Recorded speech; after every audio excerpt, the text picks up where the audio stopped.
I'm going to go ahead and say this. I think that Congress is fake. I don't think it's a real institution. I believe maybe it was at some point. But how does it make sense that there is a majority that can make the rules and they never do? And that you have this parliamentarian in the Senate who can just change the bills and you can't do anything about it. I think it's all fake. It's smoke and mirrors. And they're going, oh, woe is me. We can't actually do these things. Oh, heavens. And then they're going to do or not do whatever they want. AI. It's just fake now. Maybe the AI took over a long time ago and Mike Johnson is actually just a hologram. Yeah. I mean, remember when Mike Johnson was elected? Everyone's like, I don't even know who this guy is. Yeah. Where's he from? Louisiana? Yeah. I think so. Like, nobody knew who he was. I don't remember the last time that someone was elected to be the Speaker of the House that I was familiar with previously. Yeah. I had no idea who McCarthy was before he was Speaker. So yeah, I mean that. But there were people like Jim Jordan, right? Was running for the speakership. I would have loved to see Jim Jordan. Yeah, but I really do think that there's a deep state. The deep state is bigger than people realize, and Congress is just smoke and mirrors. That's why Al Green doesn't really get censured. That's why Mike Johnson didn't do anything about it. I think the whole thing is just one big magic act. Zinke kind of alluded to that on a podcast I was listening to today.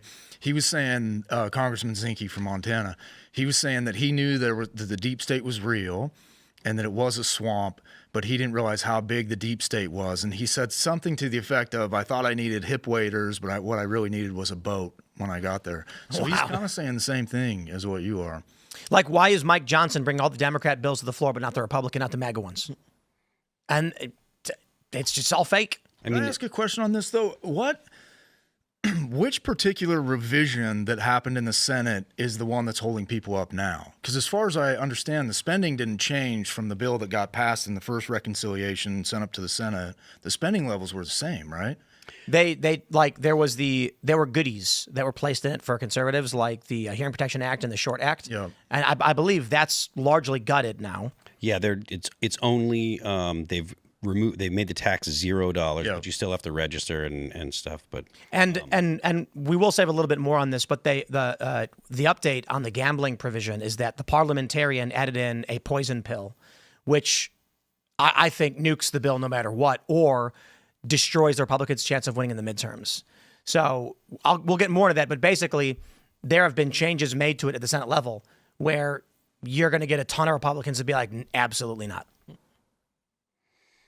I mean, personally, I like that because I want to see the bill made into the best piece of legislation that it can be. I know it's going to be a lot of garbage. It's 900 pages, but look, I think the tax cuts are important. I think that the funding for the border stuff is important. I personally want to see the NFA stuff in there. I want to see the changing of that.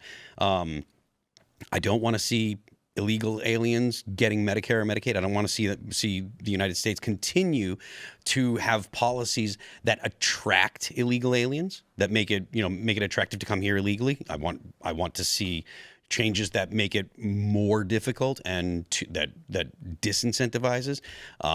But I think that it's going to get passed. Eventually, and I don't know what it will look like when it does. But. So the other day, the news source that we had pulled up said they needed 218 votes, but NBC says the first time it passed, it was 215 to 214, just a simple majority of the sitting of the available House members, not the 3 vacancies because Democrats had died. So I'm wondering if it's actually if they lose 5 votes, because right now it's 220 to 212.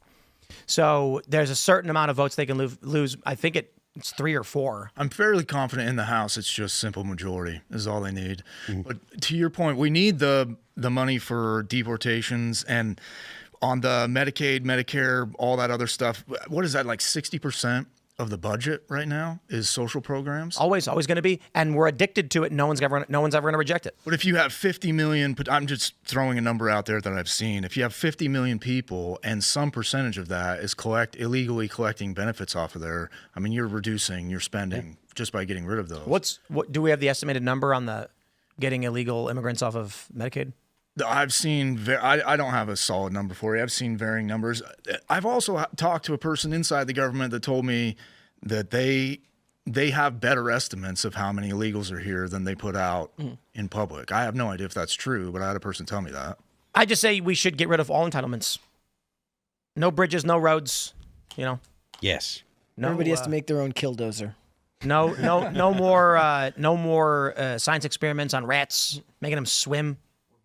You know, testing to see whether Or beagles. testing whether fish feel pain. I'm half kidding, but it is a problem where no one running for office can threaten to take away your freebies. No one can. Anybody goes up there and says we shouldn't be taking money from the young to pay the old, you'll lose 2 seconds. Yep. No. Good luck. Good luck building a society when you must maintain either the same level of extraction or increased levels of extraction. And have a population that's shrinking. Right? It's impossible. Yeah, and what's the average age of a boomer right now? Like 62 or something? Yeah, somewhere around there. roughly? Yeah. So you got life expectancy is about 72 in the U.S., something like that. You know what I love too is you know what all the boomers say? It's my money. I paid into it. I deserve it. And it's like, okay, well, like here's the problem. I'm paying into it right now, and I don't get to have it. So you see, there's an impasse. And I think what's going to happen is the estimates on Social Security are that it's going to reach the point where it can only pay out what goes in, and so benefits will be reduced to around 70 or so %. Considering, however, that people are living longer, and you need between 2 and 4 workers to fund one Social Security recipient, and Gen Alpha is only 40 million people, I don't think there will be enough workers to fund even 70%. So the system just buckles and collapses. So to all the boomers out there saying, well, but I paid into it, so it's mine, I'd be like, listen, you can't own something that does not exist. Thank you and have a nice day. Thanks for checking out this clip from Timcast IRL. Make sure to watch the show live Monday through Friday at 8 p.m. Subscribe to this channel, and we will see you all there.